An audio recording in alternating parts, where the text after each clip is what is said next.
권위, 가장 인기 없지만 가장 유용한 가르침. 네. 사무엘상 15장 22절 23절 함께 읽겠습니다. 시작. 순종이 제사보다 낫고 듣는 것이 순양의 기름보다 나으니 이는 거역하는 것은 점치는 죄와 같고 완고한 것은 사신 우상에게 절하는 죄와 같음이라. 왕이 여호와의 말씀을 버렸으므로 여호와께서도 왕을 버려 왕이 되지 못하게 하셨나이다 하니. 아멘. 교회사에서 이 영적 전쟁의 전문가라고 할 수 있죠. 이 에바그리우스라는 그 초대교회 교부가 있습니다.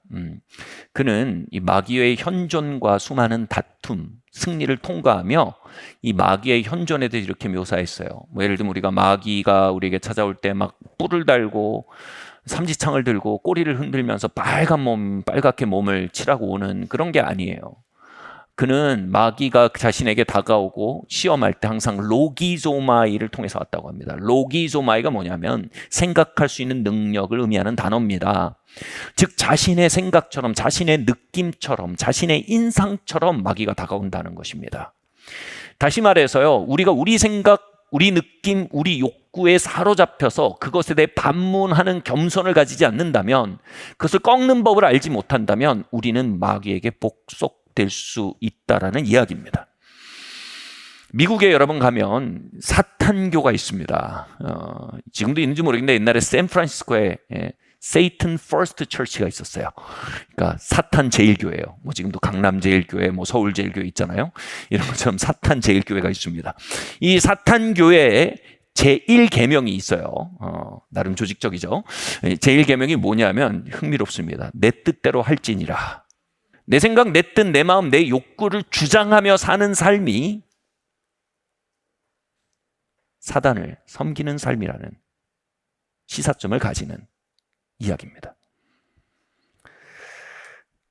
오늘 본문에서 거역하는 것은 사술의 죄와 같다라고 했습니다. 이 사술이라는 말이 강신술이란 뜻입니다. 여러분 아시죠? 8090 세대 분신사바 뭐 이거 아십니까? 이렇게 손을 맞잡고 너무 자세히 묘사하면 그래요. 막 펜을 세워가지고 뭐 주문을 막 외우면 막 펜이 막 자동으로 움직이면서 물어보면 더 얘기 안 할게요. 그래 막 강신술이에요. 이런 거. 불순종이 뭐라고요? 단순히 원타임 이벤트가 아니에요. 거역의 삶은 단순히 라이프 스타일이 아니에요. 뭐냐면 악령에게 문을 열어주는 행위라는 거예요. 거역 뒤에는 거역을 불러오는 로기조마이, 내 생각, 내 욕망, 내 고집 뒤에는, 그것을 주장하는 마음 뒤에는 악한 영의 현존이 있다는 것이에요. 사울은요, 하나님으로부터 명령을 분명히 받았어요. 근데 자신의 생각에는 이렇게 하는 게 맞아요.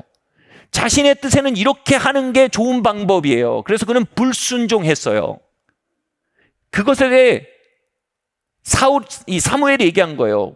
불순종은 사술이다. 그게 단순히 당신의 생각이 아니라 그게 로기조마이다. 불순종은 악한 영에게 문을 열어준 행위다.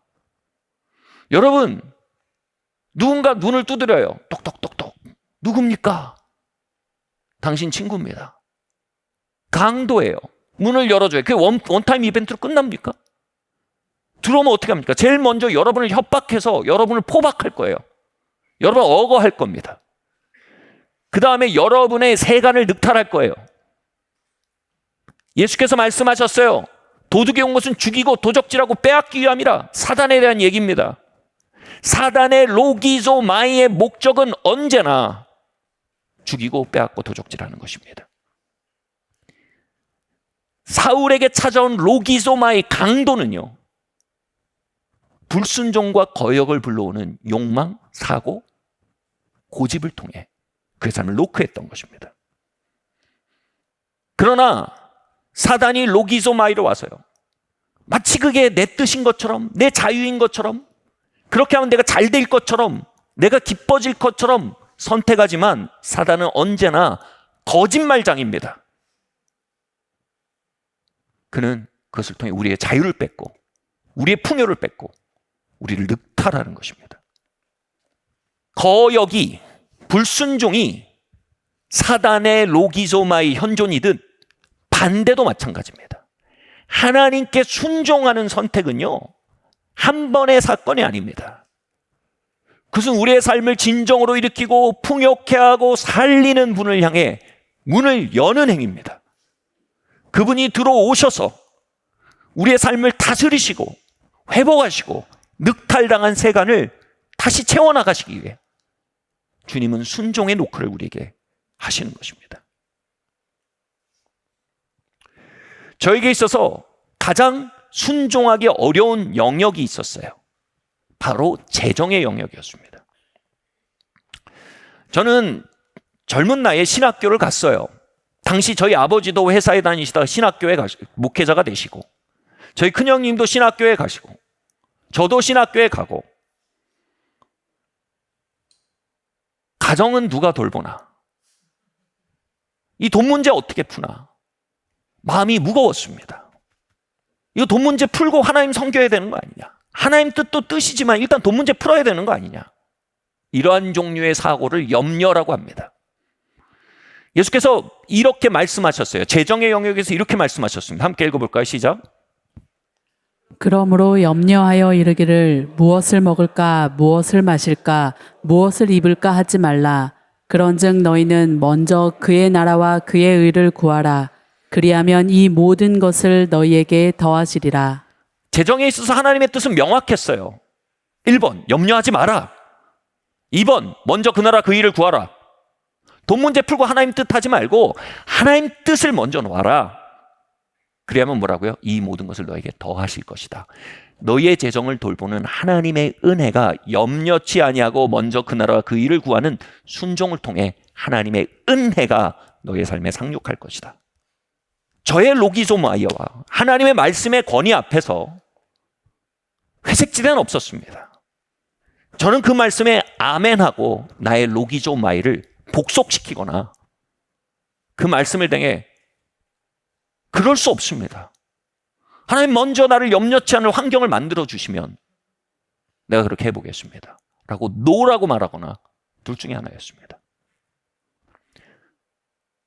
어느 날 밤 하나님 아멘입니다.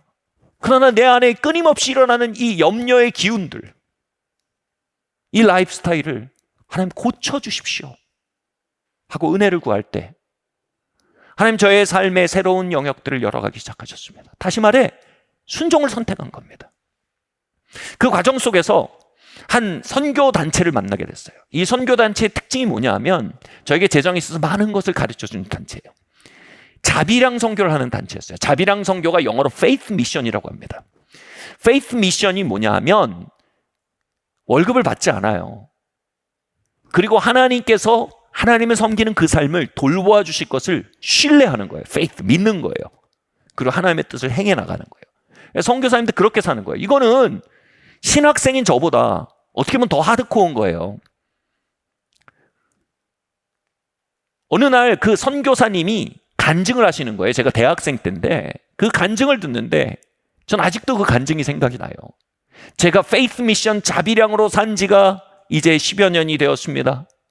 그런데 돌아보니 그 삶을 시작한 이후로 하나님께서는 단 하루도 저로 하여금 고기를 거르게 하지 않으셨습니다. 당시 저에게는 고기는 풍요의 상징이었어요. 와, 그럴 수 있다고? 염려치 않고 먼저 그 나라와 그 의를 향해 달려가는 삶에 하나님의 은혜와 통치가 그렇게 풀어질 수 있다고? 하나님의 말씀 안에 두 가지가 있어요. 하나는 방향성이고요. 하나는 power to become, 능력이에요. 하나님의 말씀이 가진 방향성에 아멘하고 들어갈 때 power to become, 그 능력이 함께 역사합니다. 어떤 능력이요? 모든 것을 더하시는 능력이요. 그 삶을 조금씩 배워가기 시작했습니다. 신혼 때 제가 교회에서 월급 100만 원을 받았습니다. 부부인데 100만 원을 받고 관리비도 막 2, 3개월씩 밀리는 일이 허다했어요. 근데 당시 말씀을 읽다 보니까 이게 명료한 거예요. 부모를 공경하라는 게 명료한 거예요, 말씀 속에서. 그리고 공경은 말씀 속에 명료한 게 재정적인 책임이 공경인 거예요. 그러니까 단지 사랑합니다 이게 공경이 아니라 재정적인 책임을 하는 것이 공경인 거예요. 제가 100만 원 받는데 관리비도 못 내는데 여기서 순종은 뭐예요? 그 나라와 그 일을 구하면 그분의 뜻을 구하고요. 염려하지 않고요. 순종하는 거예요. 그러면 그 나라와 그 모든 것을 더하시는 하나님의 은혜가 역사하는 거예요. 그 말씀 앞에 제가 순종을 선택했어요. 제 로기조마이를 복속시켰어요. 왜냐하면 하나님이 그렇게 말씀하셨으니까, 그분이 세상을 지은 분이고 그분이 왕이시니까, 그분이 전능하시니까 아멘하고 들어갔어요. 100만 원에서 10만 원을 떼서 부모님이 당시 집에 잠깐 왔다 가셨는데 나가시는 그 신발장에서 그분 두 분을 붙들고 제가 10만 원을 이렇게 봉투에 넣으면서 드리면서 이거 저희가 흘려보내 이거 드릴 일인 것 같습니다. 그러니까 부모님이 막 손소리를 치시죠. 저희보다 훨씬 부자셨거든요. 근데 제가 하나님께 순종할 수 있도록 도와주십시오. 그래서 받아서 가셨어요. 근데 당시 위준 목사님 부부가 저희랑 한 집에 살고 있었거든요. 얘기하면 또 길어요. 근데 아무튼 한 집에 살고 있었는데 그렇게 딱 드리고 딱 돌아서는데 위준 목사님 부부가 똑같은 모습으로 뒤에 저희한테 서 있는 거예요. 그래서 봉투를 또 저희가 주면서 하나님께서 이거 제가 전도사인데 전사님 부부에게 흘려보내는 마음을 주십니다고 딱 받아서 이걸 드리고 빈손으로 돌아섰는데 봉투를 받아서 방에 들어가 보니까 10만 원인 거예요. 그 부부에게 10만 원 더 큰 돈이었거든요.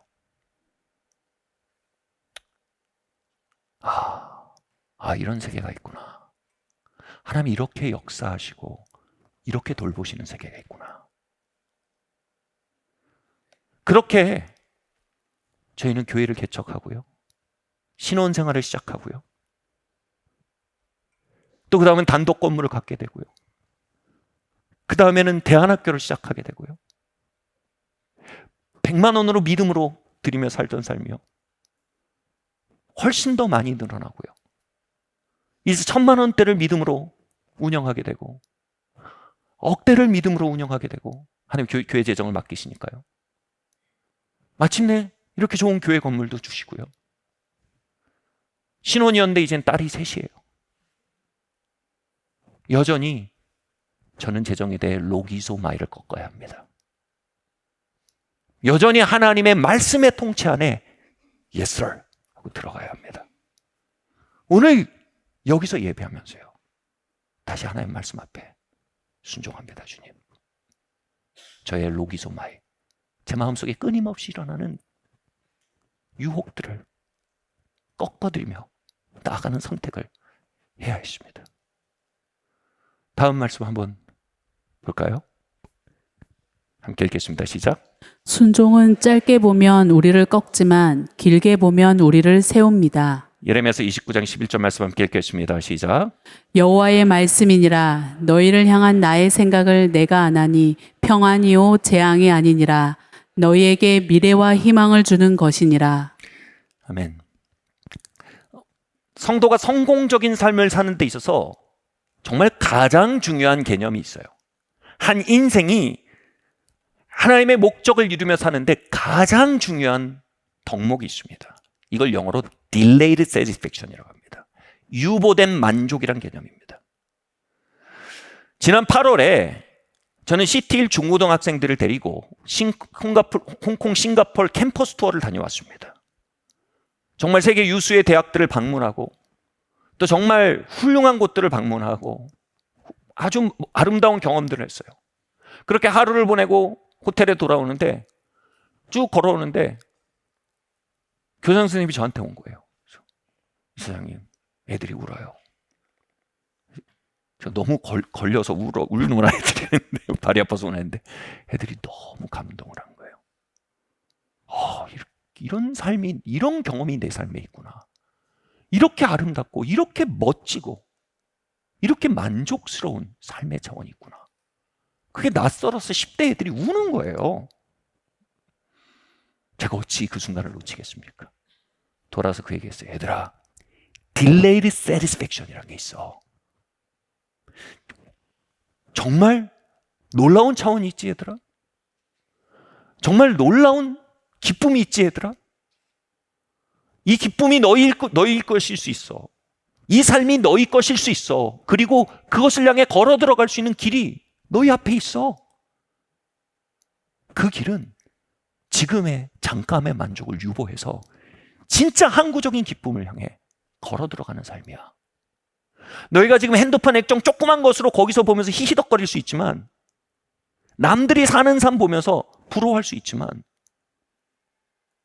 너희가 그것을 유보하면, 지금 스스로를 절제하면 놀라운 삶이 너희를 기다리고 있는 거야.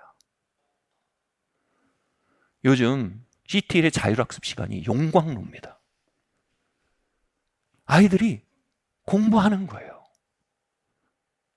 암묵적으로 이런 생각이 있었던 거예요. 아, 내가 지금 핸드폰을 내려야 하는 거, 내가 지금 내 자유를 절제해야 하는 거, 부모님의 만족을 위해서 내 만족을 희생하는 것이다 라는 암묵적인 사고가 있었던 거예요. 근데 그 생각이 깨진 거예요. 내가 지금의 욕망을 절제하는 것은 내 진짜 만족을 위해서다. 이건 나를 위한 일이다. 내가 지금 나를 깎아내는 것은 내가 진짜 일어나기 위함이고, 내가 지금 비워내는 것은 내가 진짜 채워지기 위함이다. 딜레이드 세티스팩션의 개념이 꽉 박힌 거예요. 이런 아이들을 막을 수 있는 게 별로 없습니다. 지금 예레미야서 29장 11절 말씀이 바로 그 맥락입니다. 얘들아, 너희를 향한 내 생각을 내가 안다. 하나님 말씀하시는 거예요. 재앙이 아니라 평강이요, 장래의 소망을 이루어주려는 것이다. 너희를 향한 나의 생각은 내가 안다라는 화법엔 기가 막힌 두 가지 전제가 있어요. 첫 번째, 우리가 우리 나름대로 하나님께 넘겨짓고 있는 게 있다는 거예요. 우리가 암묵적으로 가지는 인상이 있다는 거예요. 그게 뭐냐 하면, 하나님은 하나님 자신과 하나님의 왕국을 위해서 나를 쥐어짜서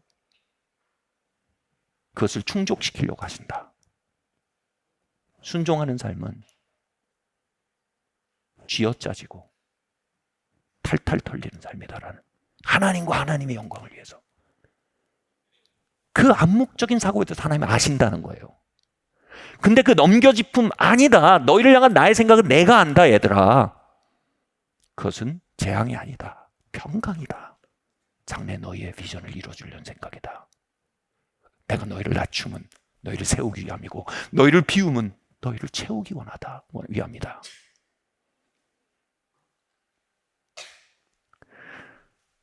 거역의 영은요, 내 마음대로 하고 내 뜻대로 하고 내 생각대로 하면 내가 원하는 것에 도달할 것이다라는 거짓말을 내게 줍니다. 그래서 사울이 거역을 선택했고요. 그 결과 사울은 절대로 가고 싶지 않았던 길, 절대로 서고 싶지 않았던 곳에 서게 됐습니다. 순종의 영은요, 우리를 꺾고 낮추고 비우게 합니다. 그러나 정말로 우리가 서고 싶었던 곳, 정말 나아가기 원하는 곳에 우리를 세우고, 우리를 정말 채우고 일으킵니다. 너희를 향한 내 생각은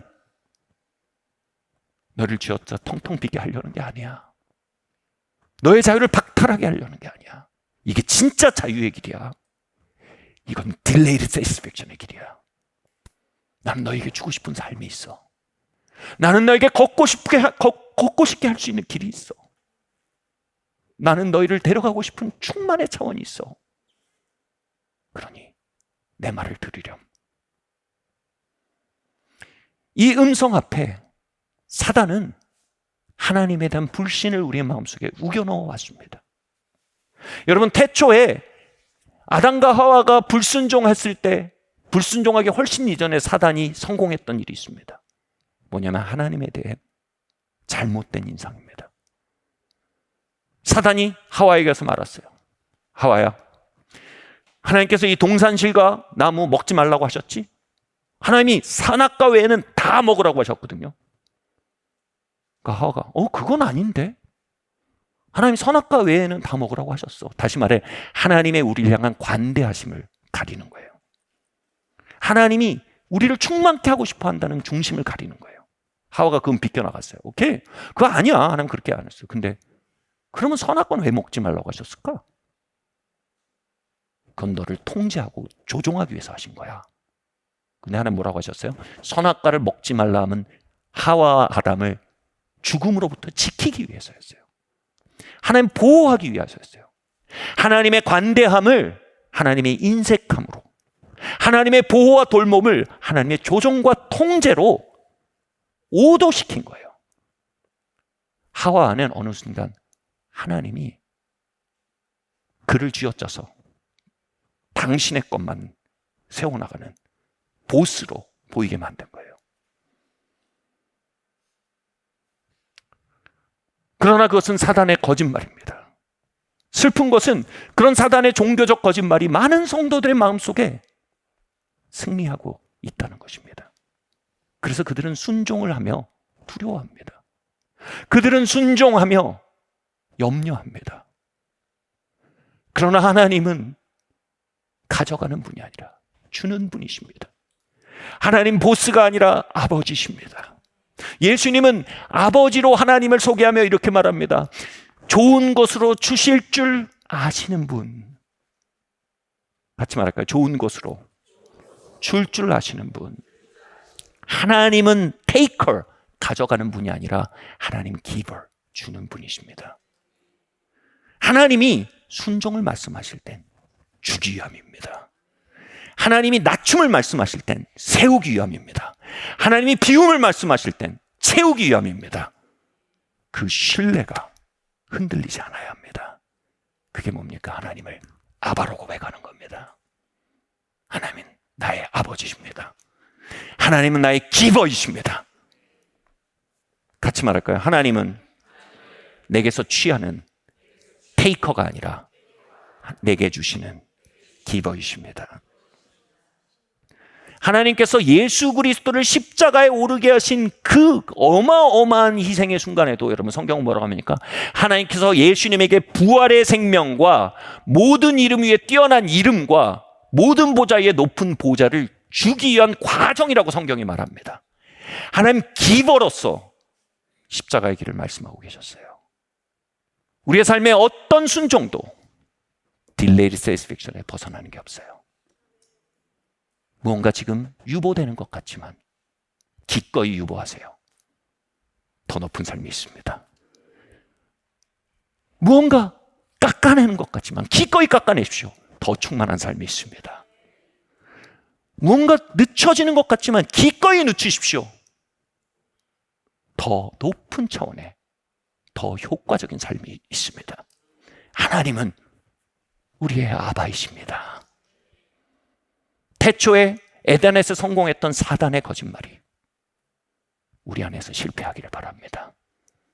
우린 순종 속에 말해야 합니다. 같이 말할까요? 하나님은 내게 주시는 분입니다. 아멘. 그래서 우리의 순종 안에 CT 학교의 자습 시간 같은 뜨거움이 있길 바랍니다. 그 기쁨이 있길 바랍니다. 시편 91편 1절 말씀 함께 읽겠습니다. 시작. 지존자의 은밀한 곳에 거주하며 전능자의 그늘 아래 사는 자여. 우리를 향해 선하신 아버지의 품이 우리를 향해 열려 있다. 이게 뭐예요? 지존자의 은밀한 곳에 거하는 자입니다. 우리의 마음속에 앵커를, 닷을 하나님의 선하심에 박는 거예요. 그리고 순종을 통해 하나님의 선하심이 내 삶에 풀어짐을 신뢰하는 거예요. 순종을 통해 진짜 충만으로 나아갈 수 있으면 믿는 거예요. 하나님 나의 보스가 아니라 내 아빠임을 믿는 거예요. 그렇게 우린 아버지의 품에 거할 수 있는데 그게 뭐라고요? 전능하신 그늘, 전능자의 그늘 안에 거한대요. 그늘이라는 말은요, 성경에서 보호막을 의미합니다. 여러분, 대통령의 보호막이 있어요. 그죠? 구청장님의 보호막이 있습니다. 부장님의 보호막이 있습니다. 근데 여기서 말하는 건 뭐예요? 전능하신 분의 보호막이에요. 전능하신 분의 보호막에 어떻게 들어간다고요? 그분의 기버되심을 믿고 딜레이드 세티스팩션으로서의 유보된 만족으로서의 순종의 길을 뜨거움으로 응답해 나가는 삶, 그들은 하나님의 보호의 장막에 살아요. 하나님의 다스림 안에 살아요. 말씀이 가진 방향에 아멘하는 삶, 그들은 말씀이 가진 능력 안에 살아요. 그 능력은 무에서 유를 만든 능력이에요. 어둠 속에 빛이 있으므로 빛을 만들어낸 능력이에요. 그 말씀이 우리의 로기조마이로 난입하고 있는 우리 내면 속에 선포되는 거예요. 그리고 그 로기조마이를 말씀 앞에 놔주는 거예요. 아멘. 주님, 주님이 세상을 지으셨으니 당신 앞에 순복합니다. 그때 하나님의 전능자의 그늘이, 그분의 보호가, 그분의 은혜가 우리의 삶에 계속적으로 공급된다는 것입니다. 할렐루야. 다음 이야기를 한번 읽어볼까요? 시작. 위임된 권위들. 에베소 4장 10절 11절 말씀 함께 읽겠습니다. 시작. 내리셨던 그가 곧 모든 하늘 위에 오르신 자니 이는 만물을 충만하게 하려 하심이라. 그가 어떤 사람은 사도로, 어떤 사람은 선지자로, 어떤 사람은 복음 전하는 자로, 어떤 사람은 목사와 교사로 삼으셨으니. 아멘. 예수님께서 하나님께 어마어마한 권위를 위임받으셨어요. 근데 그분이 승천하실 때 그 권위를 싹 들고 가버리시면 전능자의 그늘이 없어진 거잖아요. 권위 아래 보호가 있는데. 그래서 하나님께서 어떻게 하셨어요? 예수님께서 어떻게 하셨어요? 그걸 사도, 선지자, 목사, 교사들에게 나누어 주셨대요. 그 권위를. 다시 말해 교회에 그 권위를 위임하셨다는 겁니다. 하나님은 하나님 자신의 권위와 위임받은 자들의 권위를 동일시하십니다. 이게 제대로 돌아가는 국가는 그런 거예요. 국왕의 권위와 동사무소 동장님의 권위가 하나인 거예요. 동장님의 권위에 순복함으로 왕의 권위에 순종할 수 있는 거예요. 제대로 굴러가는 국가는 그렇다는 거예요. 하나님의 왕국은 제대로 굴러가는 국가예요. 그래서 말하고 싶은 게 뭡니까? 이스라엘 민족이 모세에 대해서 막 불평하고 논박할 때 하나님께서 이렇게 말씀하셨어요. 네가 지금 누구에게 논박하고 불평하는지 모르는구나. 모세에게 논박하고 불평하는 건 나에게 논박하고 불평하는 거다. 우리는 콩가루 집안이 아니다. 우리는 하나님의 왕국이다. 지금 내가 위임한 모세의 권위에 대해서 논박하는 건 지금 나한테 논박하는 거다. 이렇게 말씀하십니다. 이 사실은요, 사실 우리를 당황시키고 불편하게 만듭니다. 왜냐하면 우리 안에 이런 게 있어요. 우리가 하나님께 순종하겠다. 오케이. 근데 사람들에게 난 순종하지 않겠다. 내가 하나님 앞에 겸손하겠다. 그러나 사람 앞에 날 낮추지 않겠다. 뭔가 멋있는 것 같은데 사실 그 뿌리는 높은 마음과 불순종이 있는 마음입니다. 나만 장군이라고 있습니다. 아람의 군대 장관이었어요. 당시 아람은 굉장한 강대국이었고 그의 군대 장관이면 얼마나 높은 사람인지 알 겁니다. 그가 이 한센스병이죠. 문병에 걸렸습니다.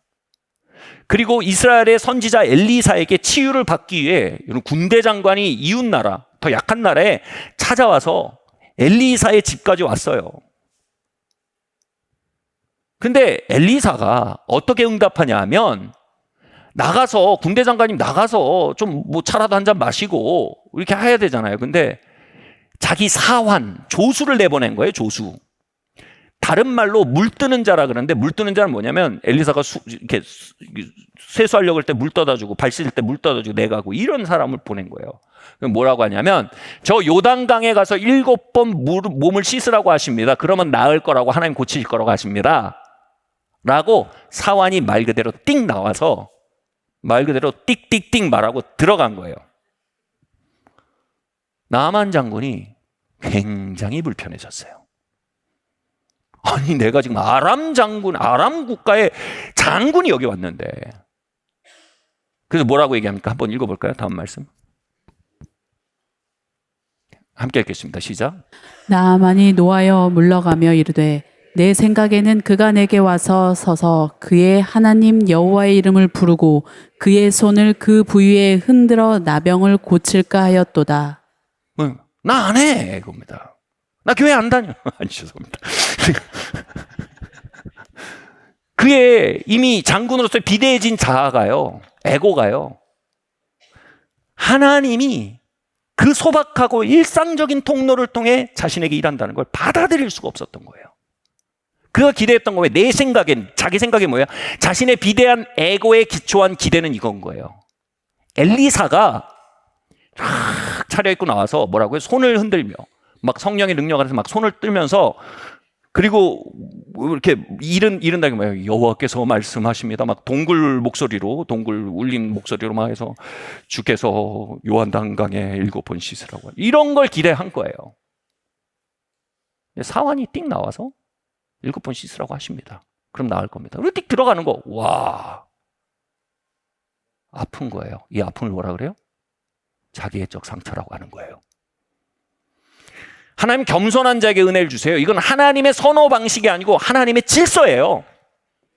우리가 낮아지지 않으면 은혜가 흘러올 수가 없어요. 다시 말해, 하나님은 나아만을 고치고 싶으셨어요. 고치기 위해선 반드시 나아만의 비대한 자를 다루셔야 했어요. 그 비대한 자를 다루는 굉장히 좋은 방식이 위임의 방식이에요. 하나님이 구름 타고 오셔서 천둥 같은 목소리로 나아만아, 요단강에, 옛설이죠. 거기서는 자아가 낮아질 기회가 없어요. 하나님의 은혜의 과학, 겸손한 자에게 은혜 주신 은혜의 과학을 충족시킬 수가 없어요. 그것을 위해서는 반드시 비대한 자가 깨어져야 했어요. 거기에 굉장히 효과적인 하나님의 방식이 권위 위임의 방식이에요. 아주 일상적이고 아주 소박하고 아주 평범한 방식을 통해 하나님 역사하시는 거예요. 그 권위를 위임하시는 거예요. 제가 고등학교 2학년 때 성령님의 역사를 처음으로 경험했습니다. 진짜 하나님을 만났다라는 표현의 전형적인 표현입니다. 막 온 마음은 뜨겁고 막 하나님의 사랑으로 막 내 모든 존재가 녹아버릴 것 같고, 머리끝부터 발끝까지 엉치뼈까지 막 뜨거운 게 막 내려와서 막 전기가 왔다 갔다 하고, 막 내 마음속에 있던 트라우마, 몸에 있는 질병들이 그 속에서 막 치유되고 울고 불고 막 입에선 이상한 소리가 나오고, 막 누구나 보면 알 정도로 제가 하나님 만나구나 할 만큼 그렇게 하나님 만났어요. 근데 제가 그때 하나님께 울 때 2가지로 울었어요. 한 가지 너무 감사한 거예요. 하나님 날 찾아와 주신 게 너무 감사한 거예요. 나를 이렇게 만져주시고 만나주신 게 너무 감사해서 울면서, 이거 양가 감정이라고 하죠. 또 한편 뭐냐면 서러운 거예요. 17년 동안 뭐 하셨냐 이겁니다. 아니 17년 동안 왜 안 만나주시고 이제 만나주시냐고. 그 서러움 속에서 제가 막 서러워하는데 그 순간 뭘 보여주셨는지 아세요? 제가 어린 시절부터 제 삶에 언제나 있었던 주일학교 선생님들의 얼굴이 필름처럼 막 지나가는 거예요. 어떤 선생님은 저를 손을 잡고 울면서 기도했어요. 어떤 선생님은 자기가 막 떠드니까 그 떠드는 저희를 관심을 얻기 위해서 목소리를 높이고 막 퍼포먼스를 하시면서 막 말씀을 어떻게든 전달하려고 애를 쓰셨던 선생님. 제 사는 이야기를 듣고 기도해주고 싶었던 선생님. 때론 경책하고 바로잡으려고 하셨던 선생님. 이 선생님들의 얼굴이 쫙 지나가는 거예요. 하나님이 나에게 찾아오시지 않으셨던 게 아니에요. 하나님은 사환을 통해 제게 언제나 방문하고 계셨던 거예요. 내 마음에 나만이 다 지나쳐버린 거예요. 하나님 내게 말하고 있었고, 내 손 잡아주고 계셨고, 나와 동행하고 계셨고, 나를 고치고 계셨던 거예요. 그러나 그것을 받아들일 그릇이 제게 없었던 거예요. 그 놀라운 놀라운 역사가 있고 나서 전 하나님과 매일 동행하게 됐어요. 매일 어떻게 동행했어요? 아침 기도마다 하나님 불로 만나시고 막 머리끝부터 발끝까지 막 또 훑고 막 몸의 질병을 치유하시고 마음의 고통을 치유하시고, 그런 기적이 계속 벌어지려면 계속 병 걸려야 되잖아요. 계속 극단적인 어려움 가운데 있어야 되잖아요. 좋지 않아요. 이런 건강하고 좋은 방법은 굉장히 일상적이고 굉장히 평범하고 굉장히 소박한 방식으로 하나님 제 삶에 동행하셨어요. 말씀을 듣게 하시고 대화를 나누게 하시고 성도의 교제를 나누게 하시고 위로받게 하시고 경책받게 하시고 기도받게 하시고 차이가 있었어요. 이젠 제 마음의 눈이 열렸어요. 이젠 하나님의 위임하신 권위가 보이기 시작했어요. 그것을 순복이라고 해요. 말씀드리지만 순복은 원타임 이벤트가 아니에요. 순복은 라이프 스타일이에요. 하나님의 권위가 보이는 거예요. 평범함과 일상 속에 나를 방문하시는 하나님이 보이는 거예요. 켈빈은 이렇게 얘기했습니다. 켈빈 기독교 강요 4장에 이런 얘기가 나와요. 같이 한번 읽어보겠습니다. 시작. 하나님께서는 이 교회의 품속으로 자녀들을 모으시기를 즐거워하셨는데 이는 그들이 유아와 어린아이 시절 동안만 교회의 도움과 봉사로 양육받을 뿐 아니라 어머니와 같은 교회의 보호와 지도를 받아 어른이 되고 드디어는 믿음의 목적지에 도달하게 하시려는 것이다. 하나님이 짝지어 주신 것을 사람이 나누지 못할지니라. 하나님이 아버지가 되는 사람에게는 교회가 어머니가 되어야 한다. 하나님 아버지와 그분의 말씀의 권위에 아멘하는 자들, 하나님 반드시 그들을 교회에 위임된 권위 안에 이끌으셔서 그 지존자의 그늘, 보호 안에 undercover, 그 권위 아래 순복하며 살게 하십니다. 그 위임된 권위를 통해 그들을 먹이시고 돌보시고 입히시고 이끄십니다. 하나님이 짝지은 것을, 하나님이 자신의 권위와 교회에 위임된 권위, 이 짝지으신 것을 사람이 나눌 수 없습니다. 1900년대 중반에 미국에 치유의 부흥이라는 굉장히 강력한 운동이 있었습니다. 비판할 부분도 있고요, 받아들일 부분도 있는데 그걸 얘기하고자 함이 아니라 시사점이 있어서 얘기하고자 합니다. 그 치유의 부흥을 이끌던 유명한 사역자가 있어요. 오랄 로버츠라는 사역자가 있어요. 지금 미국의 털사의 그 오랄 로버츠 유니버시티라는 아주 큰 대학을 설립한 사람이에요.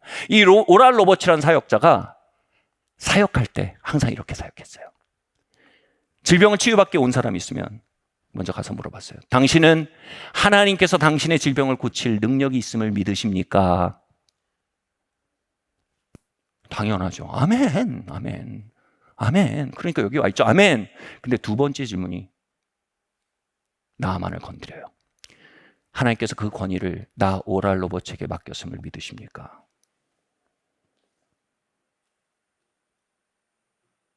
사환이에요. 물드는 사람이에요. 아멘. 하나님의 위임된 권위를 봅니다. 그럼 그들에게 손을 얹고요. 그때 놀라운 하나님의 역사들이 있었다고 합니다. 사랑하는 성도 여러분, 하나님께서 여러분에게 말씀하심을 믿으십니까? 하나님께서 그 말씀을 교회에 맡기셨음을 믿으십니까? 하나님께서 여러분을 고치실 능력이 있음을 믿으십니까? 하나님이 그 권위를 하나님의 사람들에게 맡기셨음을 믿으십니까?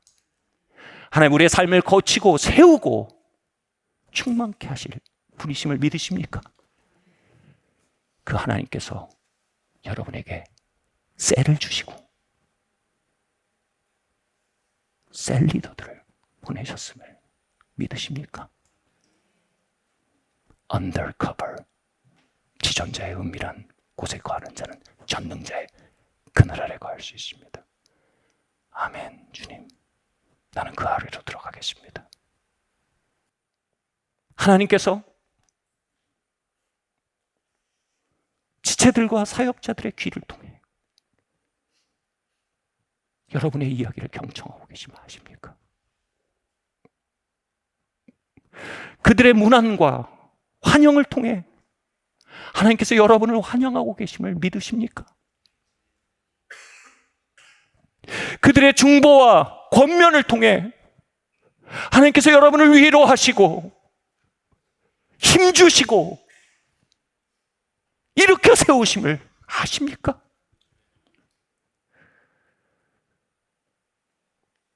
그들이 믿지 아니함으로 예수께서 아무 일도 행하실 수 없었던 예수님의 마을의 삶일 수 있습니다. 그들이 믿음으로 예수께서 고치시고 이끄시고 충만케 하시고 어루만지실 수 있는 마을이 된 삶도 있습니다. 하나님께서 오늘날 우리의 삶을 향해 위임하사 그 소박함과 평범함을 통해 신방하시는 그 역사를 믿는 사람들, 그 믿음이 우리 안에 깊어지길 바랍니다. 데살로니가전서 2장 13절 말씀 함께 읽겠습니다. 마지막 말씀이에요. 함께 읽겠습니다. 시작. 이러므로 우리가 하나님께 끊임없이 감사함은 너희가 우리에게 들은 바 하나님의 말씀을 받을 때에 사람의 말로 받지 아니하고 하나님의 말씀으로 받음이니 진실로 그러하도다. 이 말씀이 또한 너희 믿는 자 가운데서 역사하느니라. 여기서 역사한다는 말은요, 하나님의 권능과 충만이 함께한다는 것입니다. 그들 가운데 데살로니가 교회 하나님의 권능과 충만으로 말씀이 역사하는 것을 바울이 이렇게 얘기하지 않았어요. 내가 얼마나 말씀을 오래 연구하는지 아느냐, 내가 말씀 준비할 때 얼마나 기도하는지 아느냐, 내가 하나님과 동행을 얼마나 했는지 아느냐, 그래서 너에게 말씀이 능력으로 역사하는 거야 라고 말하지 않았어요. 뭐라고 얘기합니까? 너희가 말씀을 받을 때 사람의 말이 아니라 하나님의 말씀으로 받았도다. 그래서 말씀이 너희 가운데 능력으로 역사한다. 보네포 박사가 얘기했습니다. 보네포가 얘기했습니다. 설교는 회중 가운데 거니시는 그리스도의 현존이다.